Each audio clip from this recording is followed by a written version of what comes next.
Olá, tudo bem com você? Mais uma vez, professor Hernani Freitas, viu?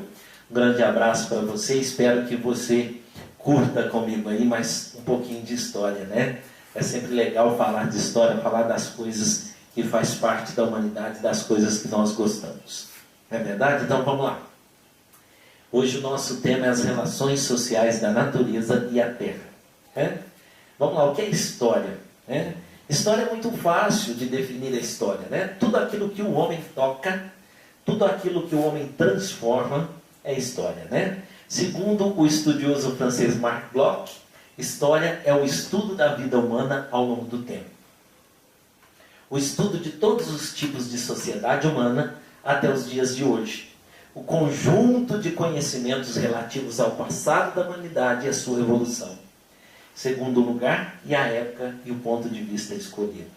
Então, história, o que nós vivemos ontem, hoje já é história. Olha que interessante, né? Tudo aquilo que o homem transforma, que o homem toca através da terra, da natureza, é história. Então, a história pode ser definida de várias formas, mas nunca ser o homem, a natureza e a terra deixado de lado. É verdade? O estudo da história não pode ser apenas lembranças de acontecimentos de situações passadas. Quem acha que história é só coisa do passado, que história é só museu, é só coisas velhas, está muito enganado. Né? É preciso recolher informações profundas, como surgiu as religiões, por exemplo, o cristianismo, o judaísmo, o islamismo, as outras religiões, para nós entendermos como é o estudo da história. Por exemplo, para nós entendermos esse conflito lá na Síria, para nós entendermos o Estado Islâmico, é preciso nós sabermos um pouco de história. É preciso nós investigarmos lá atrás. Né? E quem faz tudo isso? O historiador. Quem é o historiador? O historiador são profissionais que se dedicam a pesquisas e ao ensino de história. Então, todos os professores são pesquisadores e todos os pesquisadores são professores? Podem ser ou não. Por exemplo, um pesquisador ele pode gostar de pesquisar, descobrir as coisas, mas não passar informação, não dar aula. Né? Ele escreve, ele descobre e outras pessoas passam. Então, os professores, o professor pode ser historiador? Pode. O historiador pode ser professor? Pode. Porém, nem sempre são as duas coisas ao mesmo tempo. Não é verdade? E o historiador investiga os fatos, investiga tudo, as disputas, divisões, investiga tudo para saber o que é história, para nós termos nesse contexto bonito, para nós discutirmos o que nós estamos falando sobre história. Né? Pesquisa. Há várias formas de pesquisar. Né? Há várias formas de nós descobrirmos. Não é só olhar lá no senhor Google, não. Né? Aquelas informações do Google lá, outras pessoas tiveram que pesquisar, produzir e colocaram lá. Né? Então hoje, a molecada, a meninada hoje, às vezes você dá um trabalho para eles fazerem na escola, eles vão lá, copiam do Google, nem sabem o que está copiando, mas primeiro, para fazer pesquisa no Google é preciso saber, é preciso entender, porque nem tudo que está lá é correto. Né? Então, até para saber o que é correto, é preciso saber fazer a pesquisa. A história oral. O que é a história oral? A história oral consiste em testemunhos, em fala, na contagem de histórias, de causos, de acontecimentos das pessoas da idade contemporânea, da história de hoje, né? Das instituições, de como as pessoas viviam, do que elas lembram, do que elas já viveram, né? Das notícias que você vê na televisão, de tudo que aconteceu. Isso nós chamamos de história oral, porque ela é falada, ela pode ser gravada para depois ser escrita. Né? Então a história oral é o modo de vida das pessoas, é um aspecto da história contemporânea. Por que da história contemporânea? Porque não dá para falar a história oral, não dá para você gravar uma pessoa que já faleceu. Então, a história oral são de pessoas que vivem hoje, né? Com certeza mais velha que você, porque se você já viveu, você não precisa ficar buscando vestígios, né? Você sabe. Então você busca das pessoas mais velhas, então a história oral, né? E, por exemplo, nós temos a história iconográfica. O que é a história iconográfica? Formas de linguagem visual, né? Imagens, fotos. Antigamente não se aceitavam fatos só com imagem, né? Ou com escrita. Dizia que papel aceitava tudo. Hoje não. Hoje é possível você buscar fatos através de fotos, de imagens, de gravuras, de obras de arte, de um monte de coisa. Então, à medida que o tempo vai passando, o homem vai desenvolvendo novas formas de pesquisas também. Eu pequei no fato de não colocar imagens aí para vocês verem, algumas imagens, né? A história escrita. O que é a história escrita? A história escrita é a mais fácil delas todas, né? São informações que desde que o homem inventou a escrita nos papiros, nos papéis, nas placas de barro, de madeira, eles começaram a registrar aquilo que o homem vivia, os acontecimentos. Então, hoje nós temos várias formas, né, de estudar a história escrita, de fazer pesquisas da história escrita, na escrita. Por exemplo, jornais, revistas, documentos, cartas, livros, telegramas, e por aí nós temos muitas coisas, né? Registros, diplomas e muitas coisas. Seguindo em frente, nós vamos falar um pouquinho dos documentos históricos, né? Os documentos históricos que também está dentro da escrita, né? Há várias maneiras de pesquisar há várias maneiras de pesquisar, né? Olha lá que interessante. Tudo que o homem toca se transforma em história. Tudo que o homem toca, ele se transforma. O homem transforma a natureza, né? Ele pode até destruir a natureza, ele pode até poluir, mas ele transforma a natureza para viver melhor, para viver em comodidade, até para que a vida continue sendo gerada, né? Documentos históricos. Todo documento produzido num determinado período e que possa auxiliar nas pesquisas. Olha que legal, muito fácil. Vamos repetir? Todo documento produzido durante determinado período que possa auxiliar nas pesquisas. Muito interessante. Todo documento produzido durante determinado período que possa auxiliar nas pesquisas. Por exemplo, esse jornal aí, o Jornal do Senado, né? Lá no Rio de Janeiro, foi editado no dia 11 de maio. 11 de maio, Isso, não, 18, alguma coisa assim, né? Foi em maio de 1888, está falando lá, assinada a Lei Áurea. Né? O que foi a Lei Áurea? Está mostrando que a princesa Isabel assinou a libertação dos escravos.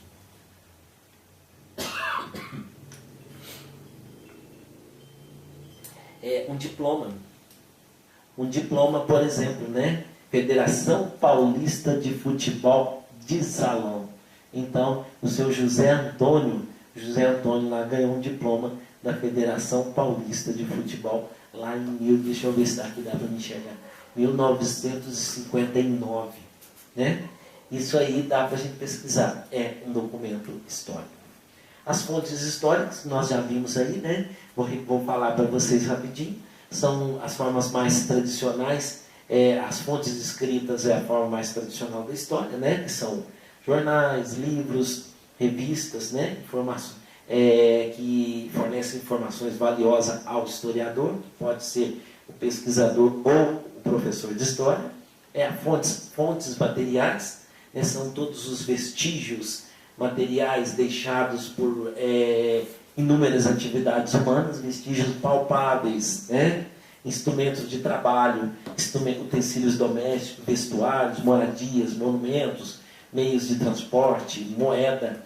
Qualquer material produzido pelas pessoas são considerados fontes materiais palpáveis, né?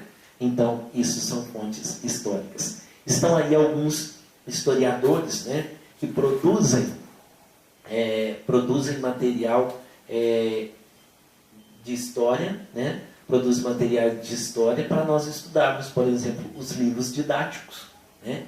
Tem ali no cantinho aquele o senhor mais carequinha lá em cima, né, é o Boris Fausto, um dos historiadores mais conhecidos dos professores de história, que ele produz muitos livros bons, né, de história que é usado na sala de aula, é o livro didático, né? Tem o Eric Hobsbawm, a Kátia Matoso, o João José Reis, né, e o Biratã de Castro Araújo. Então são historiadores que registraram a história, que pesquisaram, contaram livros, documentos, produziram material para que a história não passasse, a nossa história não passasse em vão, que a nossa história fosse documentada, né? Vamos fazer aí uma perspectiva, né? Vamos fazer aí, ó, passado, presente e futuro.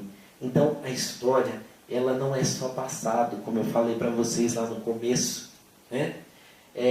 Por exemplo, em 1992, a história teve que acontecer um monte de coisa para que em 1992, 1990, mais ou menos nessa época, começasse a internet a aparecer pelo mundo, né?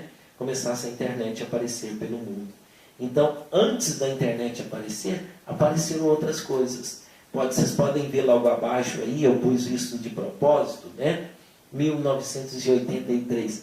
Nós tivemos primeiro, 1983, 85, a febre dos telefones móveis, né? Surgiam os celulares. Antes disso, ninguém pensava que seria possível andar pelas ruas e falar ao celular, né? Quer dizer, falar ao telefone, né? Falar ao celular, desculpe.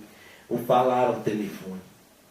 Então, 1983, nas grandes cidades, né, nas grandes capitais brasileiras, já começam a febre de celular, né? Aquelas pessoas mais endinheiradas, eles começam a usar os celulares, que eram aqueles grandões, né? Tinha um Nokia que abria assim, puxava aquela antenão, né? E se falava, mas a ligação era muito cara, né? Aí, a partir dos celulares, passando 1 ou 2 anos, alguns aninhos para frente, nós temos os computadores de mesa, os computadores portáteis. Antes os computadores eram computadores maiores que não davam para ser carregados. A partir final da década de 80, início da década de 90, nós temos os computadores portáteis que veio, né, que foram tão aperfeiçoados que surgiu os nossos notebooks, né, que nós usamos hoje, nós levamos para todos os lados, né? Aí, naquela época, usava-se o disquete, e aí o homem passou a ter mais necessidade de informação, né? Passou a ter mais necessidade de informação. E com essas necessidades de informação, de memorizar mais coisas, de guardar mais coisas, aí nós temos aí, passou aí os DVDs, os CDs, os pendrives, né? E por não falar da fita cassete, que hoje é uma peça de museu, onde se gravavam músicas, né? Vocês estão vendo aqui no cantinho, depois do CD, né? Então, para surgir o pendrive e o cartão de memória, primeiro teve o disquete. Para surgir o MD e o CD, primeiro foi preciso ter a fita cassete. Então, a história, ela vai sendo construída, ela vai sendo transformada pelo homem. A natureza, o homem transforma a natureza de acordo com a sua necessidade e de acordo com o que ele está vivendo na época e de acordo com para melhorar a sociedade, né? Passado e presente. Olha para vocês verem que interessante. É muito interessante. O que aconteceu há 60 anos atrás, o que aconteceu há 50 anos atrás, hoje as pessoas nem falam muito, hoje já está muito moderno, né?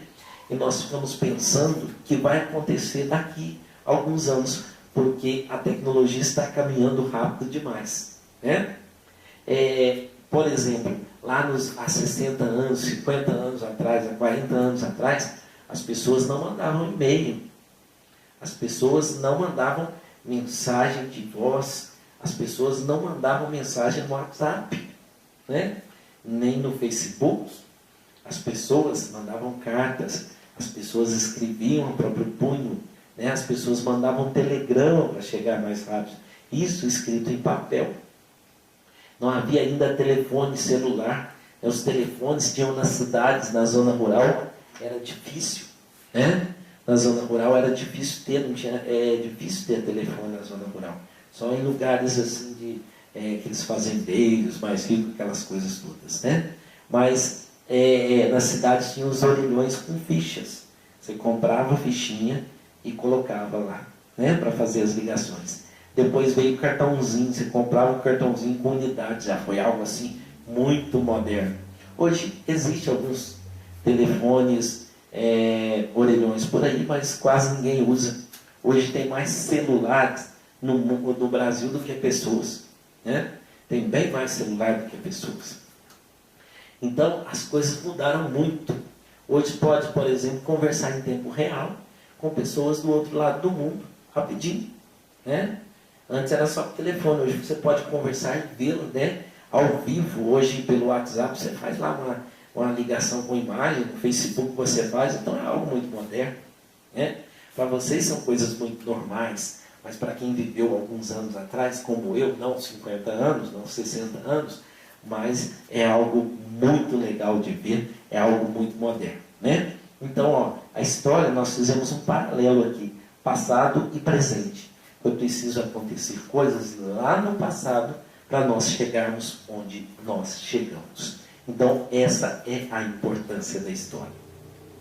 Mas existem consequências, né? Existem consequências. A história é essa evolução tecnológica, essa evolução do ser humano, essa evolução, essa rapidez das informações, não acontecem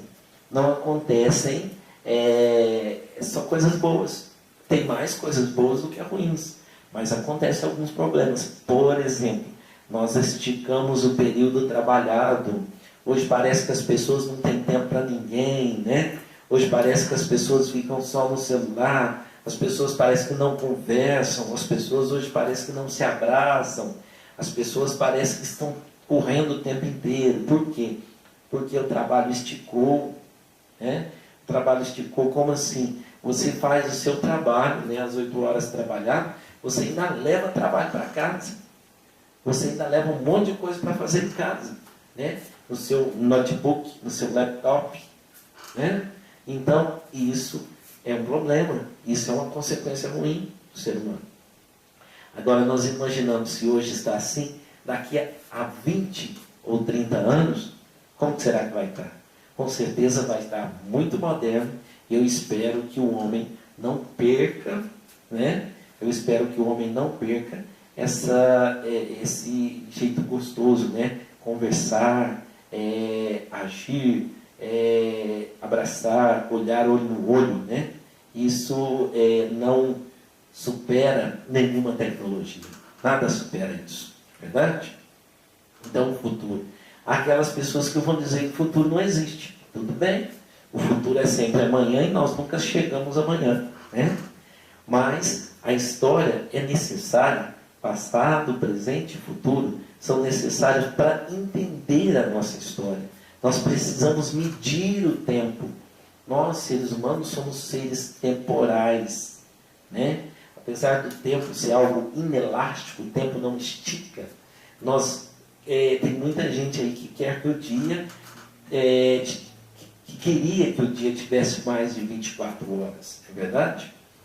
É através da observação da natureza que o homem construiu, vai construir e constrói sempre a sua história. Né? O homem passou a observar a água e construiu as hidrelétricas, as represas. O homem passou a observar o sol e construiu, começou a armazenar energia nas placas solares, né? O homem observou as matas e passou a construir, retirar madeira, fazer a caça através das matas. Então, essa transformação da natureza transforma também o homem e também a sociedade. Então, nós fazemos essas relações sociais, né? O homem tem uma relação social com a natureza, com a terra e com o próprio homem. E tudo aquilo que o homem toca se transforma em história. Vamos repetir, eu acho muito bonita essa frase, eu gostei muito dessa frase. Tudo o que o homem toca se transforma em história. Medir o tempo, né? Medir o tempo em minutos, segundos, horas, meses, semanas, anos, séculos, milênios e tudo mais. O homem adora, né, medir o tempo. Nós não ficamos sem relógio. Nós não ficamos... Hoje a gente até fica sem relógio porque a maioria das pessoas olham as horas no celular, né? Mas o relógio sempre foi o nosso mecanismo mais importante, foi um mecanismo muito importante. Um dos primeiros relógios a ser inventado foi o relógio do Sol, há mais de 5.000 anos atrás. Foi um dos primeiros instrumentos para medir o tempo, né? Nós temos outros instrumentos, ampulheta, relógio normal, relógio, né? E relógio a corda e muitas outras coisas, né? E o relógio do Sol, ele projetava a sua sombra no solo, então, um relógio desenhado de forma simétrica, e o Sol, de acordo com que a sombra ia sendo projetada nesse relógio, as pessoas sabiam qual era a hora do dia. Quando o relógio estava, a sombra estava no meio certinho do relógio, seria meio-dia, né? Então, a partir desse relógio do Sol inventado, foi possibilitado a organização dos trabalhos, né? Organizar por hora, organizar mais tempo. À medida que o homem foi medindo o tempo, a sociedade ficou mais moderna, mais organizada. Olha os egípcios, por exemplo. Os egípcios usavam a matemática para criar números, para contar horas, dias, semanas e meses. Se vocês observarem o desenho a fundo, nós estamos vendo duas pirâmides, né? Então, essas formas das pirâmides, eles usavam conhecimentos matemáticos para fazer essas pirâmides, né? Eles não iam lá, não tinha uma forma, eles não iam lá para fazer do nada. Então, criou-se números, criou-se formas para fazer a história. Então, o homem e a natureza, né? O homem também atribui a forças especiais da natureza. Por exemplo, as estrelas, né? O homem passou a observar as constelações, as estrelas, e a partir dessas constelações, dessas estrelas, eles começaram a medir as estações do ano, né? Tem algumas constelações que eu não sei dizer para você o nome ao certo, de repente o professor de geografia ou um astrólogo, né, vai saber falar melhor. Mas tem épocas do ano que você não vê determinadas constelações. Então, a partir dessas épocas, foi medida as estações do ano, né? Começaram a identificar nas estrelas formas, por exemplo, de seres humanos, de animais, de objetos, né? E até os signos dos zodíacos, esses signos que nós tanto conhecemos, né? As pessoas perguntam para as outras assim: você nasceu em que mês? Aí eu nasci no mês de março. Então quem nasceu no mês de março é do signo de peixes. A pessoa que é do signo de peixe tem influência das estrelas, né? A pessoa que é do signo de peixe é uma pessoa tranquila, é uma pessoa que conversa bastante, é uma pessoa que é bem legal com as outras pessoas. Então, eles falam que o signo dos zodíacos, as pessoas, e que as estrelas têm força, que a natureza tem poder sobre nós. Não é verdade? E isso é bem interessante, né? Aqueles que acreditam, aqueles que não acreditam, né? Mas que os seres humanos fizeram essa transformação, né? Por exemplo, descobriram que as estações chuvosas é para plantio. Então, tudo isso através da força da natureza. Passaram a observar a Lua, o Sol, as estrelas e os planetas, que são todas estrelas, né? Passaram a se identificar, sendo identificados de várias formas, e até como deuses. O tempo histórico, né? O tempo histórico tem como agente os grupos humanos, os quais provocam as mudanças sociais. E ao mesmo tempo eles são mudados, né? As pessoas provocam mudanças e ao mesmo tempo ela muda. Ela não tem como provocar uma mudança se ela não mudar, se ela não experimentar. Por exemplo, uma pessoa, ela muda todo o grupo que participa com ela, né? Se você aprende alguma coisa e vai ensinar para os seus pais lá na sua casa, se você faz um curso, você começa a comentar com as pessoas, você incentiva as pessoas a fazer esse curso. Então você acaba mudando, acaba influenciando as pessoas a mudarem também, né? Nós traçamos um limite de tempo para estudar os seus acontecimentos característicos. Não dá para ficar estudando. Hoje nós vamos aprender a história do homem desde quando o homem apareceu na Terra até a idade contemporânea. Não dá para estudar isso num dia só.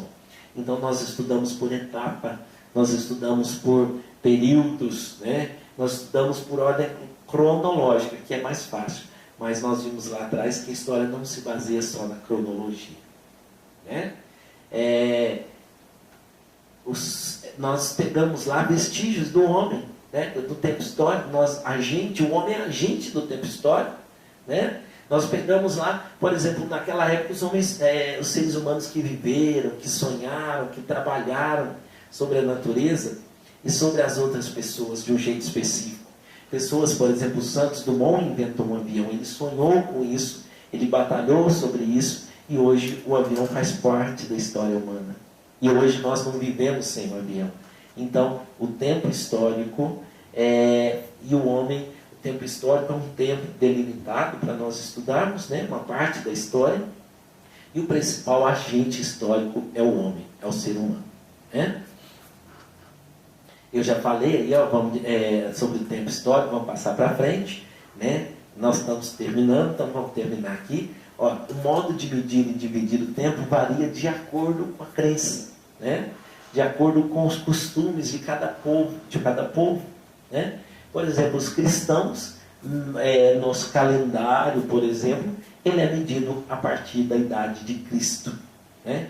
Então hoje nós estamos a 2017 anos depois de Cristo, né? Porque o calendário cristão começa a contar a partir do nascimento de Cristo. E tem lá atrás, como que nós observamos antes? Antes colocava-se lá 2000 anos AC, que era antes de Cristo. E 2017 anos DC, depois de Cristo, né?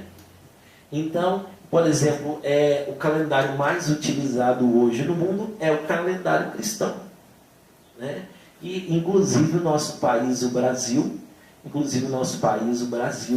ele utiliza o calendário cristão, né? Então espero que vocês tenham gostado, espero que vocês tenham entendido essa questão da natureza, do homem e da terra, os agentes sociais, as relações sociais entre eles, né? E aí, essa última imagem, nós podemos ver como as coisas mudam, como as coisas se modernizam, né? Então lá, observa as imagens e diga o que mudou. É muito fácil observar lá na plantação de trigo, né? Antigamente, olha lá como que era. Então você pode pensar aí e observar e ver quantas coisas mudou de lá para cá. Um grande abraço do professor Hernani Freitas. Espero que nos encontremos em outra oportunidade, né? Se gostou, dá um clique aí, dá um joinha e mande uma mensagem, uma crítica, qualquer coisa, viu? Um grande abraço, tchau, tchau.